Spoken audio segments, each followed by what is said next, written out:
Again, I'm going to ask you to watch for a little bit.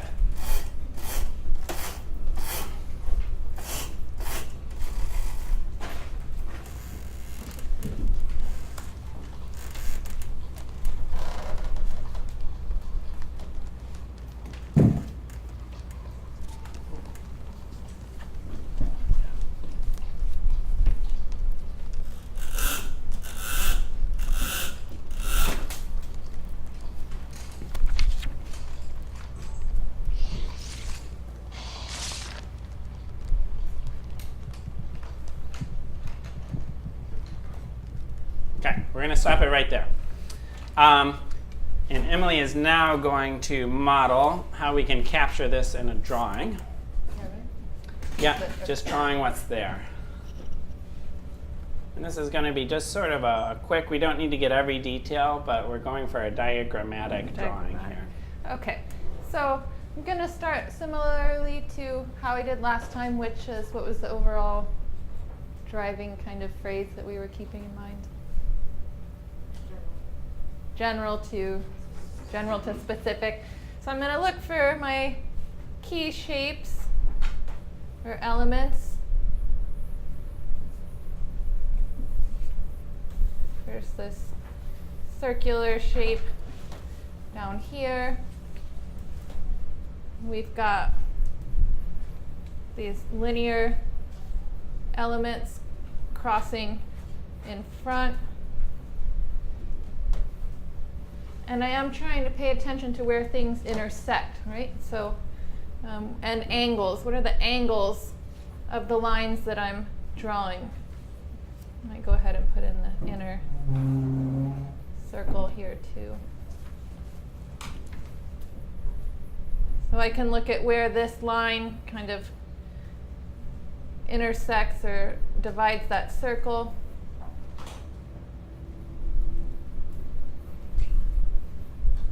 Maybe the distance between these two lines. And a little bit of linear perspective here to get those lines to recede. They would be converging at a point in the distance there.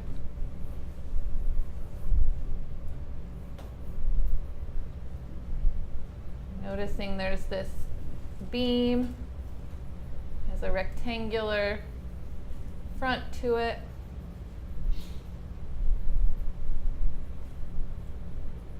Can see some of the top and some of the side. And then that is supporting this board. Looking at how much of that top of that board I can actually see, right? I know that there's quite a bit there if I were to be directly over it, but I'm not directly over it. So I'm seeing this,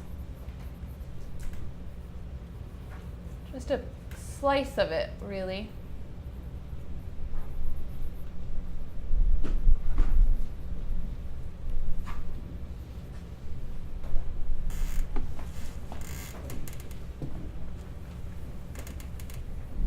Indicate that I can see that edge going on. And then there's this thing on top of it.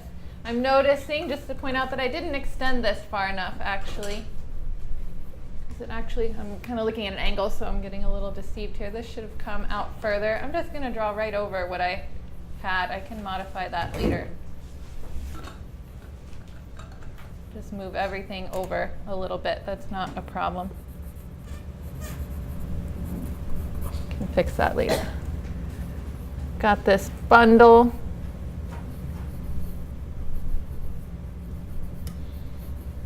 Nestled right up against this structure. And I keep noticing things as I go that maybe I didn't get on the first pass. And so I just go ahead and put those in as I see them.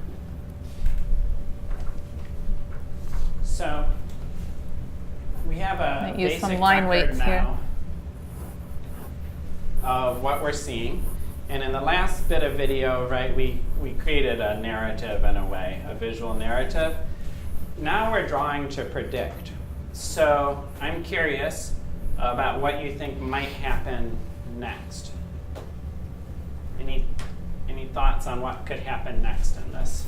Because I'm going to hit play in a second and we're going to get to see what happened next. But as scientists, we want to see if we can predict phenomenon, right?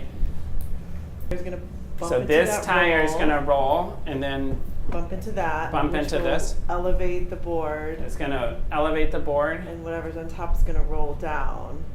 You're talking about this? Yeah, Okay. So you think this might then roll down? yeah. Okay. Okay. So why don't we draw that prediction, okay? And then we'll see if there's other predictions. But that seems plausible, right? That this tire could roll and could bump this, which could make it go up. Why don't we capture it in a different color? Yeah. So we got red here. So just based off that prediction, I might draw an arrow showing, well, let's see, the tire goes this way. This bundle is going to go up. I'm going to kind of imagine this board.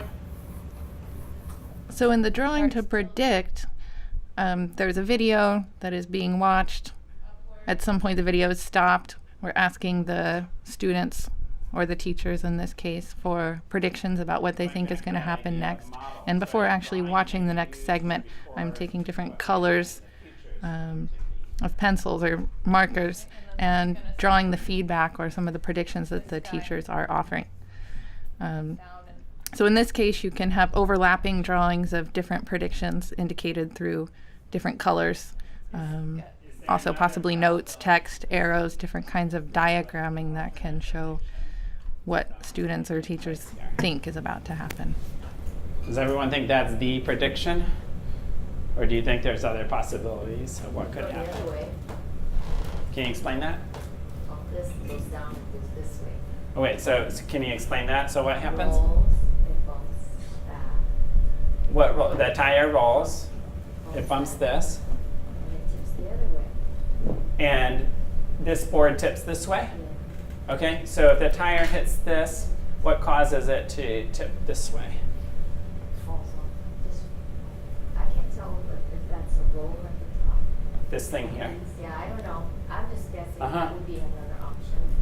So can you imagine what if this tire hit here and sort of bumped this along enough that it tips that way? She said maybe the bundle drops. Or could knock the bundle off, Yeah. And right? it tips the other way. Right? What if this bundle is braced against here, so if we knock it off, this whole weight comes down there? That's possible. Why don't we record one of those? How about the idea that the tire rolls, knocks this off, and then the board tips down? So tire's still going this way. Bundle is actually going to go down. Maybe I even want to draw my bundle. Getting down and continuing. And then in this case, rather than tilting to the left, our board's going to swing the other way. So my hope with these lessons is that teachers can begin to think of themselves as artists and think of themselves as creators and be comfortable with different modes of drawing.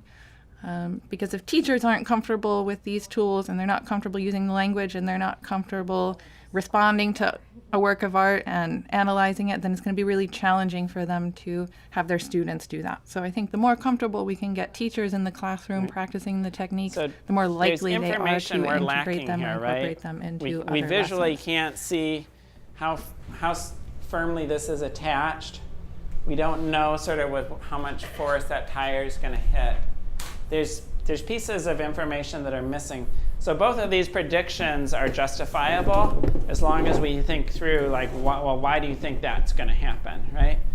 And by creating a drawing, it lets us kind of put it out there and consider the possibilities. And we actually want to encourage students to think about multiple possibilities, not just to get the right answer.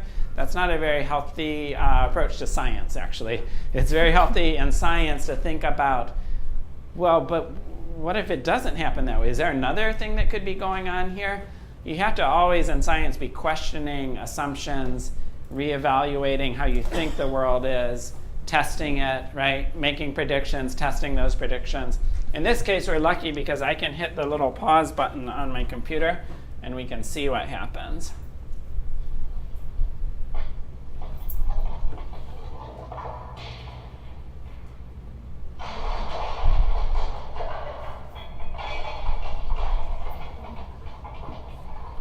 Well, it looks like that keeps going for a little bit, doesn't it? Right, so it turns out the first prediction is what played out here. But if we go back slightly, what would have happened right here if that string had broken, right? It maybe would have behaved in a different way. Now, we did see that this had some weight that tipped it back, but again, it's good to kind of draw those out.